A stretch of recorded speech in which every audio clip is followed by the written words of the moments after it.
Okay, so now we are live with episode 3 of the YBR show.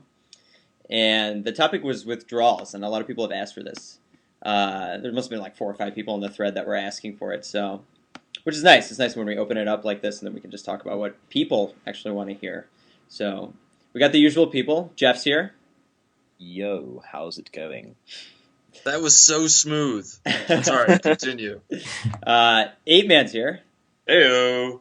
And our special guest is JediMindTricks. Hey guys, thanks for having me. So yeah, we're talking about withdrawals today, and there were some questions from people too, so we're going to answer that from Dango Linternet Man. Linternet. Or Dangle Internet? I don't know. Dangle the Internet Man? That's it. Dangle Internet Man. Yep. But yeah, withdrawals are definitely a good topic too. It's something that I've experienced, and I'm sure you guys have as well. But we can just start with Jeff, and because you went on 100 days no PMO. Yeah. And what were your experiences? Withdrawals at first? Yeah, definitely. Just depression, no mood. Well, I guess the biggest withdrawal is the flatline, isn't it? Yeah. That is the biggest withdrawal you can possibly get, because the flatline is just okay. Your libido has been overloaded for so long, just PMOing every day, and then the flatline is just the ultimate withdrawal. So that is obviously the thing. But then depression and social anxiety come from that too. But with me, the flatline was just fucking awful. It just lasted for so long, like maybe like. I can't even remember how many days it was now. I should go back over. I did a summary in my journal, by the way. So if anyone wants to drop in and not read all the stuff, there's 2 pages, well maybe a page back. There's a little recap. It doesn't go into a lot of detail, but it's sort of good to know my journey. But yeah, no, it's just it drives us about 50 days, maybe 50 days. It's just absolutely horrible, and it was just I was already in a flatline. I realized before that. I was in a flatline for many years, but then it got worse. Like, it got even worse. Like, it went from minimal libido to 0 libido. Like, as in, I thought I couldn't have any less libido, but I actually found I could. in the first couple of weeks, 3 weeks, 4 weeks, it was just terrible. And then I was just praying that I'd get out of the flat line, and then eventually one day it kind of gradually came back a little bit for a few days, and then suddenly it just hit me like a freight train. I was like, shit, I have libido. And then I got with Selena quite quickly after that. So okay, nice. Yeah, nice. Did you find, because then you were having orgasms for the first time in hundreds of days, right? Yeah. Did you find any sort of effects after you had your first orgasms, even with a woman? Well, I had to kind of use my hand to finish, so it was still kind of MO, I guess, but it was with a woman, and I was kind of on the edge, and it just kind of get me over the edge because I've got really bad DE. So I kind of I just wanted to do it because I hadn't had sex in so long, and yeah. I've been so long, and I was like, with the woman, and so I noticed effects. I noticed I just felt drained. I felt very drained, and just kind of you feel like an orgasm should reinvigorate you, but it just made me completely drained of energy, like really tired, and but just. Yeah. And I think my libido did go down a little bit once I started doing it very regularly. At first, it kind of felt good, and my erections actually got stronger for a little bit, and then they kind of went down again once I started doing it really regularly. So it's weird. Like the beginning, it was like the novelty, I guess. I don't know what it was, but it just started my erections started getting stronger, and then they just the graph went kind of up, and then just kind of gradually started going down. And obviously, so it's weird. So I think withdrawals are kind of quite similar to sort of symptoms. I don't know. Mm-hmm. It's hard to tell, but definitely got withdrawals. Yeah, definitely. JediMindTricks, have you noticed anything? Particularly when you get on longer streaks, like 2, 3, 4 weeks? Well, I mean, I haven't been on any really long streaks. I think my biggest one was around 60 days. But I mean, definitely, I think one of the things I noticed, one of the most noticeable things for me was that I just feel so tired, so much more tired than usual.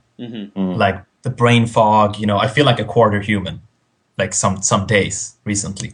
Like, where I don't know, some people talk to me, I don't listen, like I can't get in the words, I can't take in information.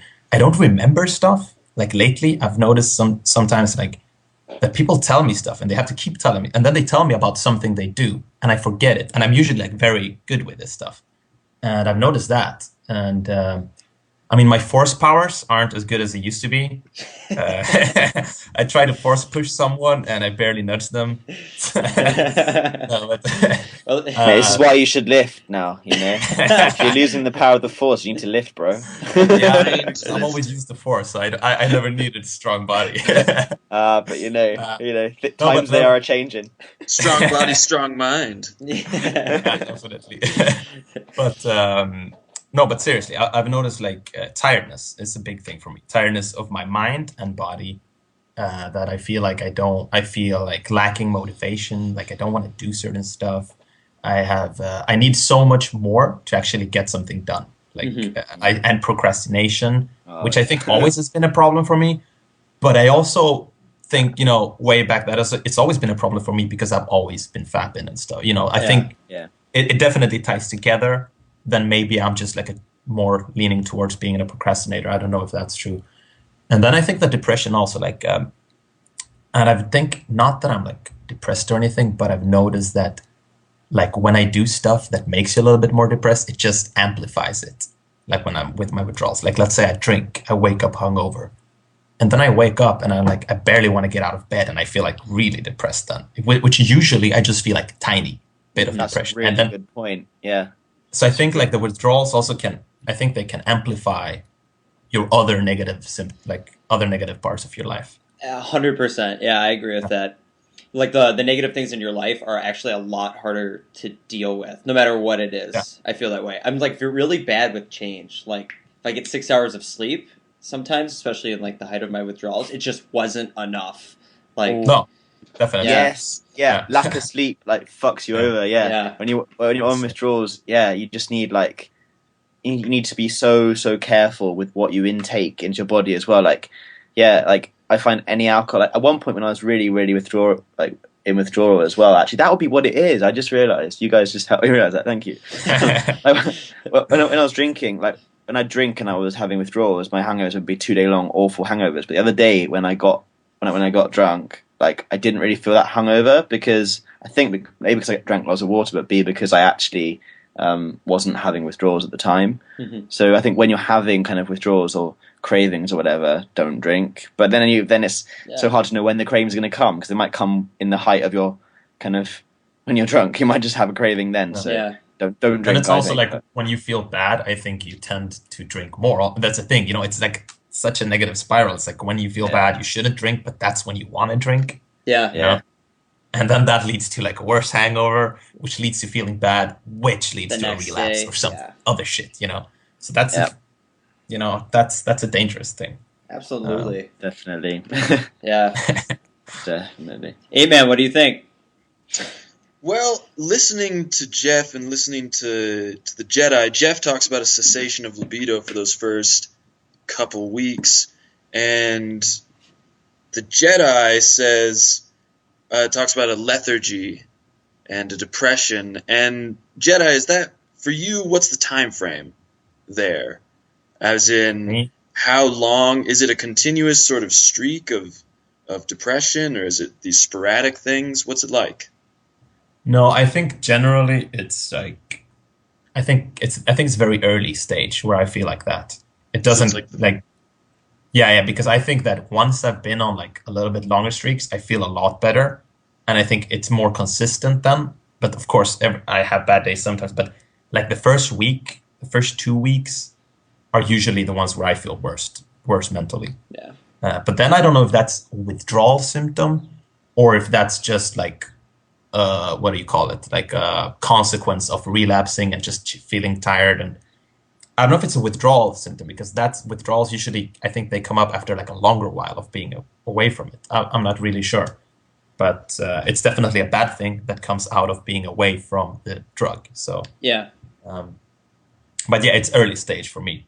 Okay. See, because it's tricky, just because the term withdrawal, as I'm listening to you guys, I realize that it's a bit of an ambiguous term, because where you guys are talking about low moods and a cessation of libido in these early stages, for me, I always thought of my withdrawals as when I get this uptick of libido, except it's this twisted technosexual libido, this kind of masturbatory libido, where it's very inward focused, but I'm charged up, but I'm fiending, for a better word. Yeah. Yeah. That's true, actually. That's like, you mean like that you get like a clouded judgment, basically, or like that you don't think straight, you don't make good decisions, and like the urges come up. You mean like getting urges is a withdrawal symptom? Yeah, I guess what I'm saying is that in my mind, the line between a craving and a withdrawal, I'm not really sure what separates them. Yeah. Mm-hmm. Yeah, because there is, like, after you have that orgasm, kind of a sexuality in pursuit of a high that you get afterwards, I would say. Yeah. And it's not really, like, true sexuality. I mean, for me, when I've had that, I don't feel like I'm really engaged with the outer world, but, like, seeking some sort of, like, release or high or something like that. And that's just how I know when it's just kind of like a craving rather than actual libido. But yeah, I definitely relate to that. Yeah. Is it? Yeah. No, I was gonna. Yeah, it isn't an ambiguous term. It's definitely an ambiguous, like, sort of withdrawal, because, you know, how do you know it's just not an effect? Yeah. Like it's an effect, or is it a withdrawal? But yeah, but I think it all ties together, because I mean, it's very hard with these things. It's so hard to know, see a cause and effect relationship, because I mean, we're not in a lab. We're all people out in the real world where other shit happens, where, I might have a bad day at school, and because I've been like away from, I don't know, from porn for like a while, then it affects me much harder. Yeah. So, it's hard because we can't test it in an experimental environment. So it's hard to separate, but I don't think they need separation, because we can never generalize them, because we're always going to apply them in the real world. So it's better to just talk about them and just, I don't know, just try and understand each other, and let's, I don't know. Yeah. It is really hard to be sure, like, the way that you're feeling. And I feel like, because I've seen a lot of debates on, like, the porn addiction section of the forum, too, where it's like, people are like, well, does it, like, was your life this way to start with, and then you just turned to porn because it exacerbates it, or did porn really cause these things for you, sort of stuff? And it almost doesn't really... It's all tied in. Yeah. So, like, it's all tied in one. It's like, yeah, like, if you take it back to, like, the grassroots level, I don't know, like, if you guys know what kind of caused your porn addiction, like, but for me it was, like, depression, which stemmed from extreme perfectionism. I'd beat myself up every mistake I made, and so then that was a kind of in a spiral of, like, the fact that I was like basically impotent was, like, causing my kind of my perfectionism to get worse, like much worse. So that was actually spiraling my depression, which was just, so it was all in just like a loop. It was like just the whole thing was just intertwined to the point where I don't know what came first, chicken or the egg. I don't know. Like it was really hard to kind of tell. And I think the same thing is like kind of with cravings and with withdrawal is like cravings are a result of withdrawal, but cravings are also just happen when you're really kind of in the thick of it too. Have that particular trigger that you have too. Yeah. And for me, I've had like recently, you guys have been reading my journal, and like I've had problems with peaking and stuff, and that's exacerbated by the fact that I'm simply just tired. I'm just really tired, and I've been having 6 hours sleep, and I've been working really long shifts at work, and like that's it. Like I know it's not going anywhere, and it's not like I feel fine now, and I don't want to peak, but it's just when I'm in that kind of state that I'm kind of just tired, and then I'm just feeling like, I need something to just kind of perk me back up or whatever. Yeah. And it's just always that. It's still going to be that for a while maybe, but, who knows? It's weird. I'm going through the exact same thing, Jeff. Like problems with peaking. Last night, I've been good for a while, but last night I peaked and it was 3 a.m. So, like you said, I was just strung out, tired, just exhausted, and no willpower. So you end up peaking. And I pulled myself back from that precipice. You know, I didn't finish, but it does. In the end, I think to me, what withdrawal is it's the feeling of a void. Anytime that you can feel like there's some sort of void that you used to be able to fill up with just porn, you feel this void, and it kind of makes your whole life fragile. I mean, I always feel wobbly is a term that comes to mind. Yeah, dude, that is so true, man. I just feel I think you totally nail it with the void thing. Absolutely nailed it. I think it's like that's when we feel the consequences of our decision to get out of the addiction, kind of. When we feel that void, when it's like normally we would turn to it, and that's when we decide not to, and that's when we feel like I start becoming like fidgety. My mind is scatterbrained. Like, you know, I like start thinking about stuff, and I want to like, okay, I check Instagram, or like I might just go search for some hashtag, that stuff, because you try to find something else to cram in the void. Yeah, and that's where you get that, definitely. Yeah. I think, I can relate to that. Yeah, that's definitely super true. I noticed that too. A lot of like, especially when I was in the beginning of my long streak, I would 3 to 6 months in, I just would feel just like I was waiting a lot of the time, and I wasn't really sure why I felt like I was waiting or what I was waiting for, but it was like it wasn't all there, and I wasn't in the moment. So I'd like play video games to pass the time, or to something. You're just uncomfortable waiting, sort of like in purgatory, and you don't really know what's ahead. Yeah, you don't know what's ahead of you or anything. But no, I've had times where like lately where I've just found that I don't do anything, and I just sit and I know that probably I want to go and peak. I want to do something, but then I can't get myself to do something else. And I just sit there and I literally stare at the ceiling or just stare at the wall, just empty-minded for like 30 minutes. And then that just passes. And then I'm just like, okay, get myself out or do something else. That's definitely the waiting. Yeah. But then I think one thing that I've thought about is like the withdrawals that, like, let's say Gabe is talking about. He's going crazy at work, like literally going crazy. I haven't had that, and I'm curious, like, if you guys have felt any like those type of withdrawal, like really like where you're really like, this is it. Because I feel like I've usually had urges and I've been caving pretty easily sometimes, but I've never really got to the point where it was like a real, like that dramatical. Go ahead. Sorry. Go ahead. No, I was just gonna say, just how I remember. I personally haven't got them, but Gabe, he went off cold turkey and he didn't ever watch porn again, right? Do you not think that perhaps it could be because he's never actually fed that dopamine monster in the corner of his brain? He's never actually given into the cravings that he's getting such bad withdrawal. Because we've all relapsed, we've all peaked, we've all caved at one point or another, and he's just gone off it and never ever done it again. But his withdrawal, as a result of that, because it's cold turkey, is just far, far greater. As we're kind of weaning ourselves off, we're kind of taking more of a weaning ourselves off approach. But he's managed to just kind of go, no, never again. I mean, it's incredible that he's done that, but maybe that, in my opinion, from just my kind of deduction, maybe that's just him, the fact that he's not ever peaked or relapsed.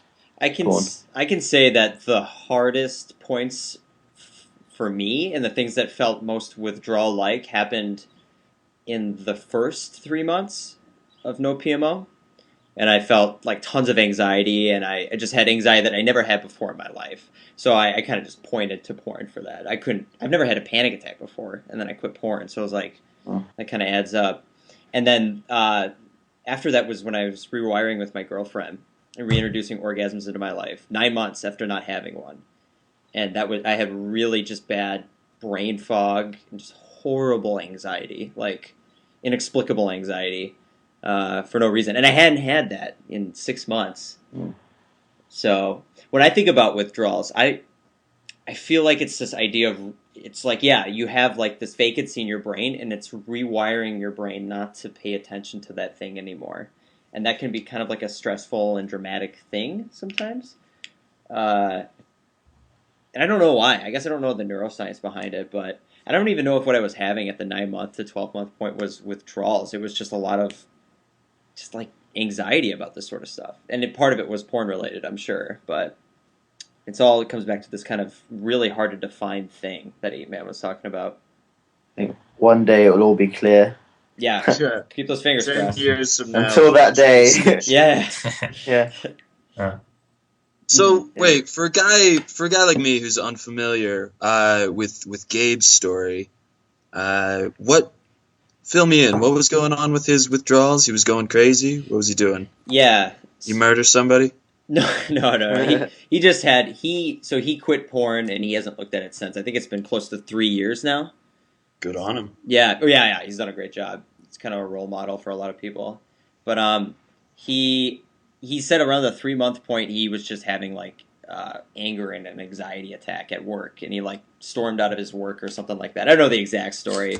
Maybe Jedi knows it, but no, I mean I actually don't know that. I just remember because I don't think that he has gone in like very deep unless you go through his whole journal. But I've read I've seen the video and stuff, and he's just talking about how he I think he uses the word that he went crazy at work or stuff like that. Yeah, he had to go to the bathroom and sit there and get through it. And that's what I mean. I haven't had those to those extremes, and that's why I was wondering if any of you guys had it. But I think that Jeff made a good point also that he's the only one that went cold turkey. But at the same time, we all started as a cold turkey streak, right? And the first streak, I didn't have it too. I didn't have it either. I mean, that's true. So that's what I'm thinking. But at the same time, I don't know. I was actually pretty bad. It's hard also to remember exactly how you felt on the day of the first relapse. Which is why you cave. Because it's so bad. Yeah. This is why you cave, because it gets it's true, definitely. Where it's just I just have to have this thing because without it, I can't. I'll never be happy. Yeah, I guess it's just it is an instant gratification thing. It's I need this thing now. Mm-hmm. That's what I need right now, to make me feel better. Because it's worked in the past and it works all the time. Yeah. Even though I feel empty inside afterwards. but right now, but then in that moment when you're about to do it, you're like, "Whoa, it's the best thing in the world." Yeah. This is the thing. This is where I've come to now. Is that even before I'm doing it, even when I'm peaking, I'm thinking, I don't want to be doing this. I don't want to be here. Yeah. But I'm still fucking doing it. But I like. It's crazy how you can be of two minds like that. Yeah. Because you can really get to a point, I was the same way, where once you know, then at the same time that you're looking, you're one corner of your brain's just lit up. It's just it's like injecting frosting or something. But the other, I mean, most of your mind is just thinking, man, I'm going to feel so bad about this in 15 minutes. Yep. Oh, there. Yeah, I feel bad. I knew it was coming. Oh, well. Yeah. Yeah. But yeah, I mean, totally. I think it's also it's just a weakening of your resolve that happens after a while sometimes, and that's what happens. You start peaking, and you're like, okay, I can do this because I know I'm not going to relapse, and I actually look at it and I think no, I'm definitely not going to relapse. It's okay, I can peak and stuff like that. But then it happens, and I think definitely it's because your resolve weakens. But I don't know if that's a withdrawal symptom. I don't know. It's definitely an indicator of addiction. I mean, if you can't stop yourself, But if you make up stories around that don't even make sense to you, Yeah. When you start doing that, that's pretty bad also. Yeah. And that's I totally do that. Mm-hmm. I do that every time I peak. I'm not this time. I'm actually just gonna peak for 5 minutes, and then I'm cool, and then I'll be able to just keep going about my day. Oh, I see. You tell yourself a story about how it's part of the strategy or something. Yeah. I mean, I wouldn't call it a strategy, but I I try to bargaining sort of I can have this because it's exactly. When you guys peak, do you masturbate too, or do you just? No, I don't. There are times. Oh yeah, go ahead. Is it? And what kind of material is it? Do you look at just like boobs, or do you look at proper porn? Like, surely not like actual porn, like high-speed internet porn, because that would just... For me, if I peak, it's like usually Instagram is the big crook, like for me. Because if I go into an actual I almost never go into an actual website. Like no, I never ever do. If I do that, like that's when I've already made up my mind. Okay, now fuck it. Okay, throw up the papers and I just just go for it, and then I relapse. But every time I peak, it's like 95% Instagram.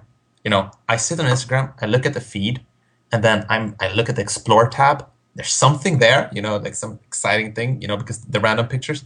I click that, and then I'm like, fuck it, I'm just gonna search for this. And then it goes like that, but it never actually becomes really serious. Then from there, it would jump to, like, if I relapse, like just going into a straight up website. That's how it works for me. Okay. What about you, Apeman? Oh, when I peak. Well, I'm a kinky dude. Let's just get that out of the way right now. So it's very the nature of my fetish. I like girls tied up. So because of that, I don't have to go to a porn site. I can watch a TV serial from the 50s and get off on that because there'll be some chick tied up. So I usually just start looking at scenes out of movies. Mainstream movies, and that's always been enough for me. In fact, for the longest time, I rationalized to myself that I didn't watch porn because I never watched anybody fucking. Interesting. Yeah. It's still porn if it turns you on. Yeah. Oh, exactly. No, believe me, it doesn't matter if it's even a bikini model or whatever. It doesn't matter if it's vanilla as fuck. It's still porn. You should consider it porn. Like, believe me. Oh no, believe me. My illusions are all gone. I know that anytime you're using an image to stimulate yourself, that's porn. Yeah. No, see, I'm in that zone right now when I'm like telling myself it's not porn. Like, I'm telling myself, it's okay, and it's just the fucking withdrawals. It's just like I just need to kind of just fucking stick it out and just be like, hey, this is still porn. This is still just as bad, and it could escalate just as quickly. Yeah. I think I'm out of my peaky rut now. Thank you. Thanks, nice. guys.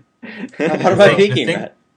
One thing I'm thinking about that I just thought about is also that, like, the thing about not seeing it as porn is that I would say that before I started like the recovery journey is that I wouldn't ever look at this as porn because it wouldn't turn me on either. Oh, yeah. So that's why I don't right now classify it as porn, because it's like, but now I'm actually getting turned on. Maybe because like my barriers, like, I don't know, I'm getting back a little bit, and I can like, I haven't fapped for so long, so I can get turned on more easily. But like, trust me, when I was like at my worst, I wouldn't ever think of like what I can find in the Explore tab on Instagram or like a bikini-clad girl. I wouldn't ever look at it as porn because it wouldn't turn me on for shit, you know? Yeah. So that's one thing also, I think. And we need to start like backing up a little bit and seeing that, okay, there's way more now that can turn us on because we've been off it for so long. Mm-hmm. So like, we should be much more careful. Yeah. Definitely. Yeah, so no, you're so maybe right. That's something. I haven't peaked in ever, but I've had like dreams recently about peaking, which has been weird. And those have felt sad. But yeah, I've been fortunate enough. I disable images on my browser, which is awesome. Okay. Just done that recently. I've never had it before, but not that I even had a peaking problem for disabling it. But I'm like, this can't really hurt if I see less pixels, you know? Because sometimes you stumble into like a ad on BuzzFeed that's to the right of it, and you're like, fuck, I wish I didn't look at that or something. Yeah. So it's been nice. But I mean, an ad blocker, if you don't use an ad blocker, I would say that's like, that has saved me from probably a lot of potential relapses because I started doing it not too long ago. And wow, like just before, it was like going into Pirate Bay would be danger zone for me. Yeah. You know, because on the sides there's danger zone. Oh, sorry. We have to every time someone says danger zone. Danger zone. We should have some jingles. You should make some jingles. And then play it. Whatever. Anyway, sorry. Continue. You're the music major, man. You should. No, but I mean, like, definitely. I was just gonna put it in there because it has nothing to do with really. Sorry. Sorry. Keep going. Sorry. Okay. Yeah. No, I was just gonna say it has nothing to do with the withdrawals. I didn't want to hijack the topic, but like I just want to, because I wanted to say it last time or something when you talked about like the danger zones and stuff. I just want to get that in, like ad blocker, get it if you don't have it. Yeah. I mean, I'm sorry, we should support websites, but we need to take care of ourselves because they're nasty fucks because they put in ads that are really bad for us, you know. So it's their fault also, you know. And who cares? I mean, they make shit tons of money. Yeah, definitely. I don't know. I think ad blocker has helped me a lot. Yeah. But that's totally unrelated. Yeah, I find it really nice. I definitely have seen ads that they haven't like triggered me to go farther, but I feel like they could have triggered me, and I'm just like, why? I feel even guilty of kind of like having saw them for a second. You know what I mean? You don't even want to have that. I mean, you don't want to have that feeling. So that's a good way to do it. Do you guys think that like dealing with withdrawal is kind of it's a kind of there's a sort of tiered process of that might exist out there that we don't know about yet. No one's really kind of discovered how to tier it, because you know when you work out and like obviously sort of as a personal trainer just learning this, so you know you need to give your body more stimulus or more work to kind of improve, right? So when you're trying to get off porn, it's the same thing. Surely it's like you need to change your approach, change your techniques to kind of be able to deal with what you're trying to deal with at the time. So one thing for one person at one point in their reboot is different from another technique that someone else might need to use at that point in their reboot. So for someone to use a counter, for example, at the beginning of their reboot might be really beneficial, but then for them, then obviously after you get up to past a certain point, you need to then change to a spreadsheet because it just doesn't doesn't fulfill your needs anymore. At the same time, you know, maybe when you've kind of been peaking, you know, to install K9 or whatever might not be that much use because it's just the pictures that will come up anyway. But if you're still relapsing to porn on a regular basis, then installing K9 will be really useful to you. Do you know what I mean? So different things apply to different situations, and it varies on the individual. There's so many variables. It's really hard to kind of say, right, this is bad, this is good. But obviously we know the things that are bad for us, like peaking is bad for us, and that's a result of our withdrawals and our cravings, which are just withdrawals. So I don't know what you guys think, but maybe there needs to be a kind of like a process, but I think it's too complicated to ever really come up with a set plan. No, I think there's definitely geared to the individual strategies. Yeah. Yeah. I don't know. There's something. Oh yeah. I mean, ultimately, this is an intensely personal kind of journey. So we all discover, and I think that's part of why this is such a valuable process, because we all have to dig of our own volition into our own issues and craft a plan that's going to work for us. And it's different for everybody, because we all have different lifestyles, different obligations, different triggers. It's all different. We have a similar problem, but the devil's in the details, so to speak. But you take something that you use to cope out of your life. It's destabilizing. It's like if you had a chair and you rip off one of the legs, you can still sit on the chair, but you gotta, it's unsteady. Yeah. So I think, but then I think also like, sorry, keep going. Go ahead. No, I was just saying like that. I think what Jeff was saying was that it also changes after a while, right? That is like, it's not like one process that goes on and you just need the same defense for like all the time. That it changes up, it switches up. You have to adapt to the way your brain is changing too. You have to be like aware of how your brain is changing and becoming either more sensitized to porn because you've been off it for so long, or more wherever you're at, you have to be mindful of that. So I think mindfulness actually, through again, go back to meditation. I always talk about this, but meditation increases mindfulness, and a meditation on mindfulness could be a very, very good tool to use. I mean, any meditation is mindfulness, essentially. It always requires mindfulness because you're being mindful to meditate. You have to be. Yeah. But then actually applying that mindfulness into everyday life and just being aware of where your mind's at all the time. And being like, okay, I'm here right now. I'm having some serious cravings, which are a result of my withdrawal from. It's just a withdrawal. It's fine. It's not a problem. I don't have to put too much importance on it. But then just try and let it go. You know what I mean? And really just be mindful all the time. I don't know. No, that's 100%. Like, and that applies to any of the challenges I feel like you face when you're rebooting, whether it's like depression, your anxiety, dealing with cravings or something like that. Like anxiety was one of the biggest problems I had in my reboot after quitting. And like, I remember the first time I realized that this is all in my head and I'm going to be okay. And there's really nothing to be really scared of in this moment. I was like walking to work and I just started laughing. Because like I realized that I was mindful about it, you know what I mean? And I'm like, you do that when you're suddenly you become really aware. And you're like, I was so stupid. Like it's like when you feel like you have a spiritual experience. It's like a spiritual experience through mindfulness. It's just like you realize the nature of kind of your thoughts and how they're completely a construct of yourself. They have no bearing in reality.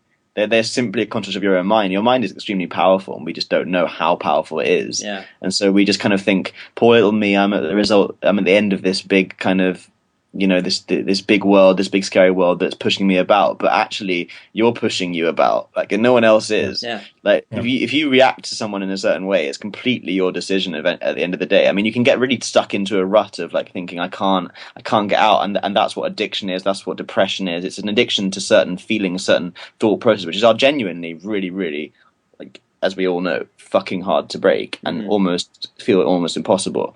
But when you get kind of to a level playing field, it's much easier to then keep the balance when you're mindful, I think. So at that point in your reboot, when you're more kind of like the brain force kind of lifted a little bit, I think, and kind of, you're not getting so many cravings or whatever, you're just a little bit more aware of your mind, able to be more aware of your mind, then I think mindfulness is very helpful.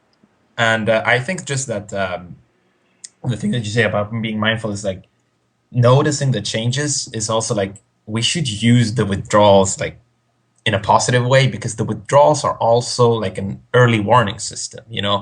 They tell us when shit switches up, because if we cope with it, and then comes the withdrawals into it means that something changed, or it means that something happened. It means that you need a new strategy for that. So like thinking about it, I like every time it leads up to a relapse, I get a few hours before. Sometimes I get a day warning. Sometimes I get a couple of days warning, of just starting to peak more, of starting to do more. So we get some time to switch it up. It's just that you need to like have like a reminder, just like, okay, hey, switch it up now, when you've done something. And that's what happens when we're mindful. We see these things as warnings instead of just like giving into them. And we need to act on them all the time so you can switch it up, I think. Yeah. That is so huge. I love that point. I love it.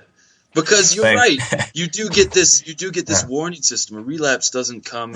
It's not like 1 second you're walking along and you're fine, and then the next second, I have relapsed. No, you get. I mean, I get a couple days of, like you said, just this gradual ramping up, and I'm feeling it right now. And you're right. That is an invitation to switch up your stuff. Don't wait to relapse. Switch it up. Take the warning. Yeah, actually be thankful for the warning.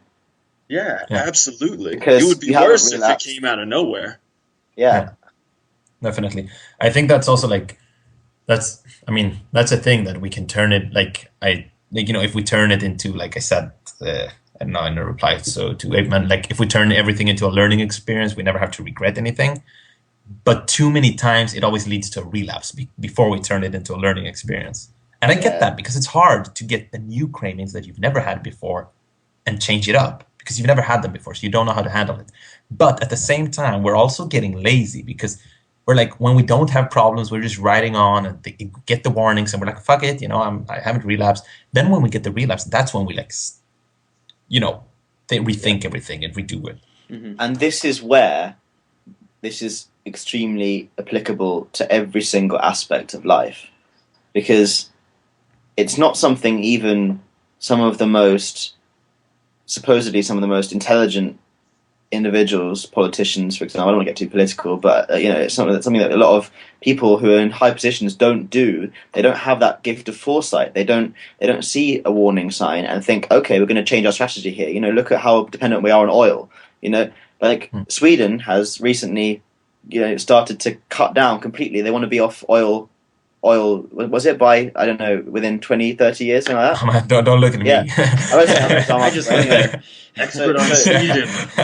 So No, you I'm know, sorry. I don't know, but yeah, it's some countries are doing it, but it's like the gift of foresight. That's so useful. If we develop that gift of foresight, we can then for like when we get out of this, we're going to be unstoppable because we've dealt such a hard fucking thing that we've had that foresight, with that mindfulness, that ability to kind of see something ahead that's coming, and to take ourselves away from that situation and rethink and adapt, because we have to be adaptable. Humans are a very adaptable species, but we only adapt when we have to. And porn recovery makes us adapt.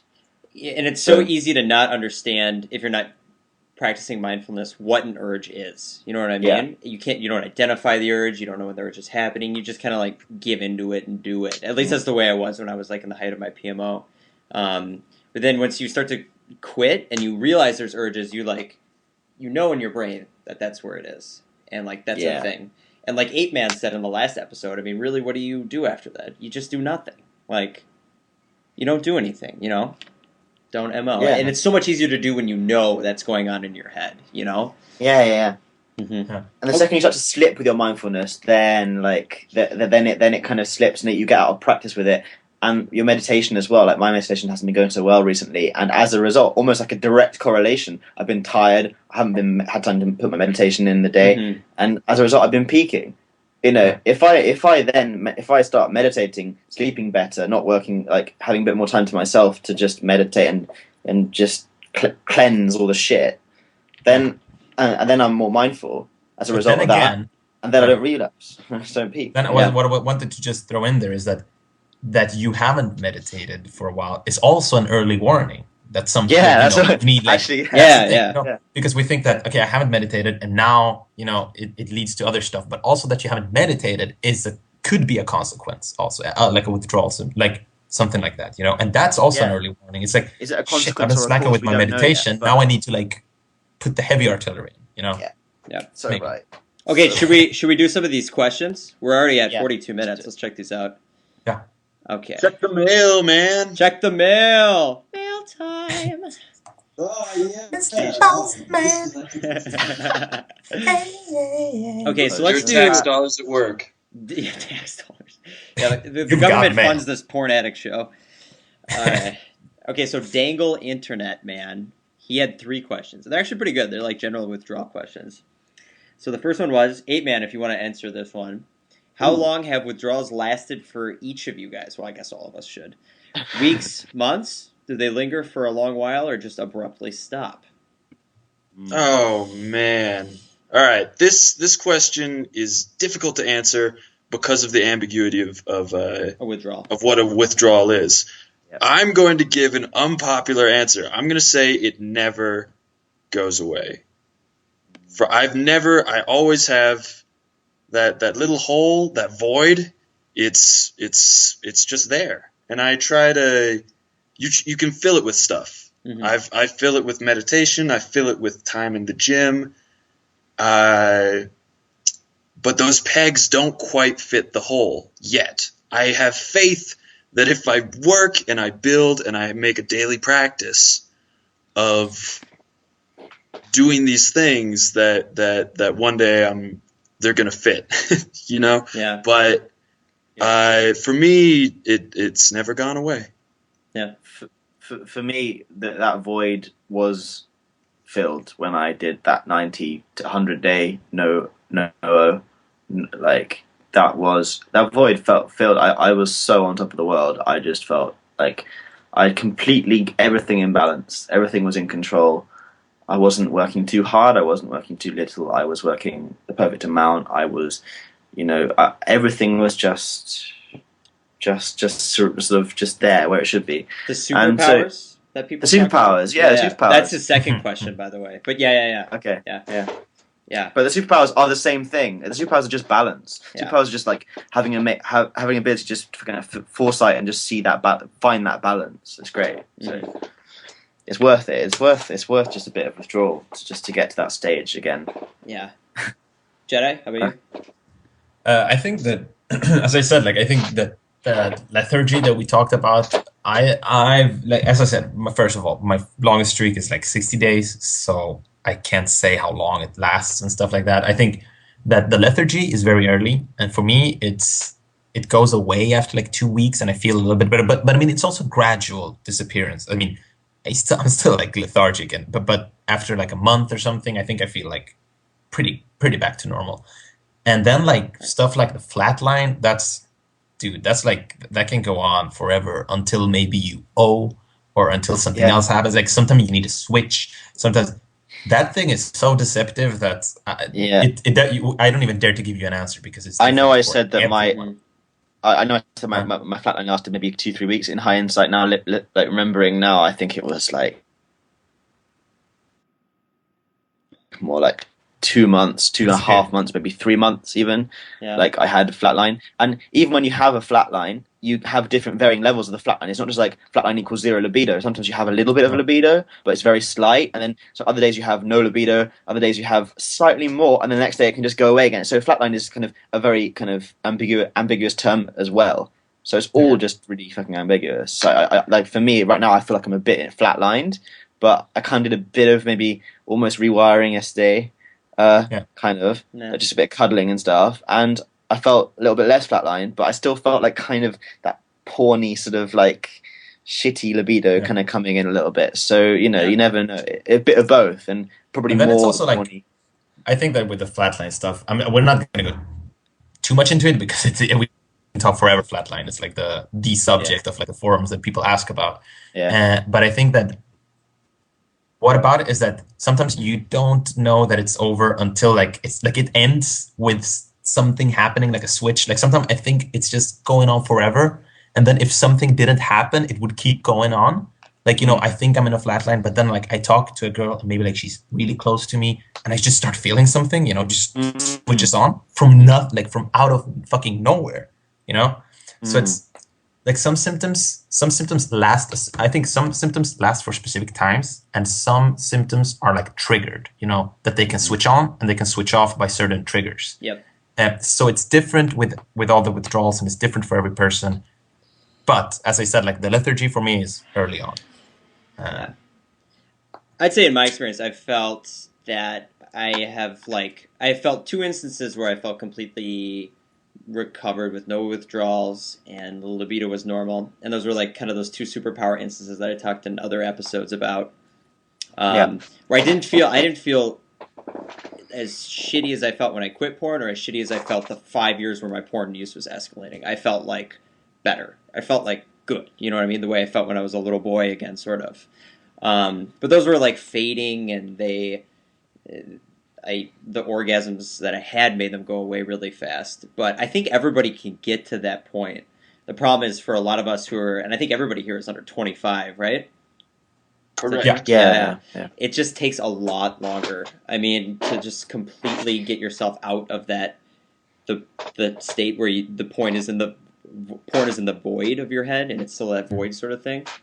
And just to completely remove it, and I think it's possible. I mean, we wired our sexuality to porn, so it's like it's gonna take longer, isn't it? Like it's just gonna take longer. It's just you got to deal with it. Yeah, but I will. Shit. I'll say you this. need a Jedi mind to get through it. You need a Jedi mind. You need JediMindTricks. Shameless plug to his journal. Check that journal out. Good stuff. Yeah. I will say this. I feel like the worst withdrawal, quote unquote, withdrawal symptoms I had were my anxiety and depression, and just kind of lack of just a lot of anxiety. And I feel like those went away for me at the 1 year mark, and they went away in a good way at the 1 year mark. And they still kind of pop their head back occasionally and much smaller, but it's been getting better and better since then. Yeah. Then again, another thing I wanted to just pop in there about the withdrawals, because we had like problems defining them and this and that, and you know we realized that we have different interpretations. There's also that something is that sometimes it's just also called life. You know, shit happens, and we can't always say it's withdrawals, you know, because shit's gonna pop up again, and it's gonna pop up again, and that's what like Apeman says. For example, he said that withdrawals. I'm sorry, I'm gonna tell you, it's gonna go on for forever, and he's right in some aspects, in some respect, because it's life, you know, shit happens, and you're gonna be prone to like maybe overreact over certain things because you are a former addict or something, and then we can call it a withdrawal, but at the same time, it's also like. Everyone has that. It happens to everyone, you know. Yeah. So it's also about that. It's never going away completely in that respect. Yeah. It is, yeah. So right. Yeah. It's hard to define that line too, because like you will feel bad at points in your life and sad and unhappy. I mean that's just like the ups and downs of life. But yeah, come on. I mean, I have friends that like overreact over stuff, and they're not addicts, but they can feel shitty about some things. Yeah. And if they were an addict, they would say, "Oh, it's a withdrawal symptom." Mm-hmm. Then again, it's like it might just be your shitty resolve, or like that. I know you're tired, or da da da da da. Yeah, there's so many different things. Yeah, definitely. And it's like, don't put too much pressure on yourself to kind of, don't always have to categorize shit. Just sometimes just reevaluate, and you don't necessarily have to know exactly what it was. I mean, if you the goal is to try and get to a state of mindfulness where you kind of can tell, you can just feel it, I think. Mm-hmm. Yeah, so for me, I think that. Okay, so hope you guys broke up a little bit. Can you hear me? I just went to turn on the lights. My room is getting dark, so Oh, okay. I don't know what happened. My Skype is lagging a ton, but I think it's better now. Okay, so his next question was about the superpowers. We kind of talked about that. I have definitely had those on 2 instances where it was just, I felt like really, really, really good. And I don't think I was like by any means. The superpowers sound so stupid when you say it like that, I feel like. But it just felt great. I like didn't have the old anxiety or the new anxiety that I got from quitting porn. And I could feel ups and downs, obviously. But I just felt like really good. And I had a really strong libido. And I think those were my superpowers. But I had that at around day 60, and I had that also in a year into it. And it always follows a trend of not having orgasms. So, and he's wondering if you guys have had any instances of superpowers, and how did you get them? Jedi, have you been Spider-Man's blood. Yeah, no, I don't know. I also feel like very bad about calling them superpowers, but let's say like this. I think that the contrast is the important thing, because we come from like a bad place. So I think sometimes it's like the day, like this day, and I just feel like, dude, I feel normal. And it's like, I truly now know how it feels to be normal. And that can feel like a superpower sometimes. Yeah, yeah. And I think that's what it is for a lot of people. And I've had so low.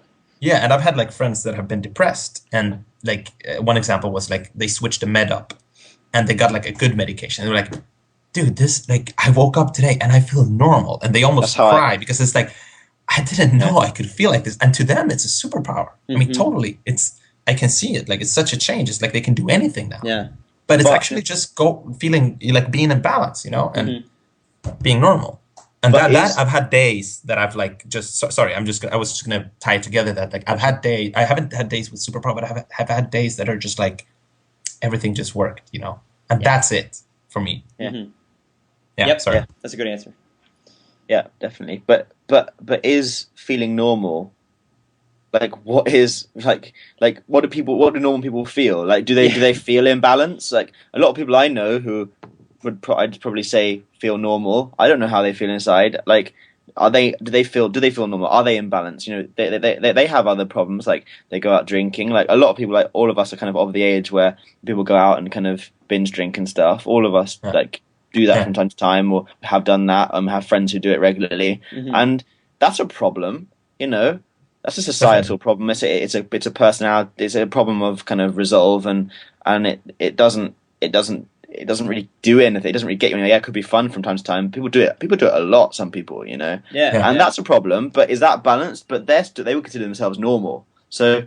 Oh no! I mean, I think that's like. Yeah, I know what you mean. That's just like. I mean, it's more like semantical discussion, I guess. But no, I don't mean no, because I think a lot of people think about that when I say normal. But I mean that when they say like, oh, finally I feel normal, is that like they feel imbalanced, but it doesn't mean that they say like I feel like everyone else. Yeah. But I also think that it means that I feel like I'm not like so alone anymore. Now I feel like now I can recognize myself, because before I looked at everyone else and it looked like everyone else was having a great time and I was shitty.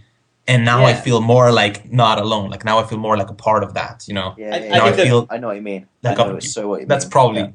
And off that, the big demarcator for that. me is like the ability to take pleasure in day-to-day things again. I realized I lost that ability with a lot of things, especially in the height of my porn addiction. Like it was hard for me to enjoy something, hard for me to enjoy anything at some points. And it's nice nowadays. I can find enjoyment in things that aren't like something I would have, maybe 4 or 5 years ago, which is a big difference. No dopamine. Now you've got more. Exactly. You're not wasting it all. Yeah. Just some sort of brain rebalance. Yeah. Your brain. It's the name of the show. Whoa! Full circle. We need a jingle for that as well. We are at 55 minutes, so let's do the last question and try to get this. Apeman didn't say anything. I know. Apeman. Yeah. God, I'm sorry. Apeman's a listener, man. He's just a listener. No, I think that Jedi, you nailed it. It's superpowers is a weird thing to say. What they really are is super improvements, and they're improvements back to a baseline of what I think is basic humanity. If you've been walking your entire life with a rock in your shoe, you'll get used to it. But once you take that rock out, it's just like, I am amazing. My feet are incredible. So, so they're super improvements, and they're great. And for me, they show up right on cue when I become conscious of the fact that, hey, it's been a while since I jerked off. How about that? Because then I just start trying things out, putting myself into uncomfortable situations just because I feel kind of bulletproof. I'm like, I have this streak on my side, so hey, let's talk to her. Or hey, let's take this job. Like, why not? Yeah. It's just kind of an extra, you feel, like I said, it's a feeling of bulletproof and invulnerability kind of thing. You start throwing yourself into riskier situations. And it all happens when you say, hey, has it been 2 weeks? Holy shit. Yeah. Mm. Yeah. All right. So, yeah. Okay, the last question. Okay. He says he wants us to talk about some of the negative mental and cognitive side effects of porn addiction and withdrawals, and if you've had them. We kind of did some of that. Brain fog. Yeah. I assume all of us here have experienced brain fog at some point during our reboots. Yeah. I think what he says is like, everything that we covered pretty much. And I think one thing I just want to bring up again is that like that feeling of like short-term, the memory stuff, that is huge for me, that I felt lately, that people remind me of stuff that they've told me, and I'm like embarrassed. I'm like, what do you study again? Or like, what are you doing these days? And like, and what the hell is your name? And it just doesn't come in. Like, I feel like stupid. I feel stupider. More often. So that's a cognitive side effect. Yeah, I definitely have experienced lots of cognitive side effects too. Just inability to, like, for word recall and inability to concentrate or think clearly. Like, it's definitely been a part of my reboot. Did you notice any? Have you guys noticed any improvements? That's his big last thing that he wants. Massive improvement. Tons. Yeah. I definitely. I'm so productive now. Even though I've not got the superpowers right now because I relapsed over Easter, I've just so much more productive than I ever was. Even though I still procrastinate, I still do that stuff. But I need my sleep still and that kind of thing. I'm still quite sensitive to that. But I don't know if that's just me. I don't know. But I'm just so much more productive. I just do so much more in a day. I get so much into a day. Yep. And so. Yep. Yeah. I think definitely it's like a chain effect, like, and it's a little bit like Apeman said, like when you take off the rock in your shoe, it's like this, like, well, we could put a man on the moon. Of course I can do this. So it's like, I quit porn. Then it's like, of course I can quit smoking. Like, yeah, of course I can quit meat, or definitely I can, and I because I can also use that as a reason, like, yeah, I think I can do that. And everything else seems so much easier now. Like all the other stuff I need to undertake seems easier. So in that case, yeah, definitely, I think some improvements. And I think I listed them on my journal. I had a little recap. I listed like 4 things. Nice. Nice. So you can read that. Yeah, definitely will. Comment as well, please. Yeah. Huh? Comments are welcomed. Knock that journal back up. Questions, comments, we'll answer them all. Yes. Yeah, I think you're doing doing the roundup, right? Yeah, those are the only Next questions time. I think people have asked. Those are the only ones that I saw. So, a tiny roundup. That's okay. It'll probably be bigger next week. Yeah, hopefully it will. But I think that's it. We recorded one hell of a long show. It's pretty much an hour right now. So, I feel like I could talk for forever. Like it would I could never have to end. Yeah, It's crazy. It's a lot of fun to do. That's what we were saying after the first episode. If people And hate one this, thing- that's okay, Yeah. because it's therapeutic for me. Definitely. Yeah. And that's Yeah. one thing I Same. want to say. Just like all the other people, just get on a group. Just start a Skype group, because this is really good. Yep. This is really good stuff. And just talking about it. Maybe it's easier to do it with like having the motivation of actually doing a show, like having that as a backdrop so that we have to talk. Yeah. But yeah, I feel that it's very given. So Yeah, definitely. Definitely. It thanks kind of for feels... having me. And Yeah. Oh, yeah, no problem. So I guess we'll see you guys all next week. And yeah, we're going to think of a topics, for that show too. So just write it if you want us to talk about something. Write questions, comment, or don't. Whatever you want to do. It's all good. Yeah. But, and visit my journal. Yeah, and visit all the journals right now. So Yeah. So I guess if you guys want to say goodbye, now's the time. Good evening, ladies and gentlemen. Adios. Yeah, goodbye. Thanks for having me. All right, stay tuned, everybody. Again. Thanks for having me. All right, stay tuned, everybody. Again.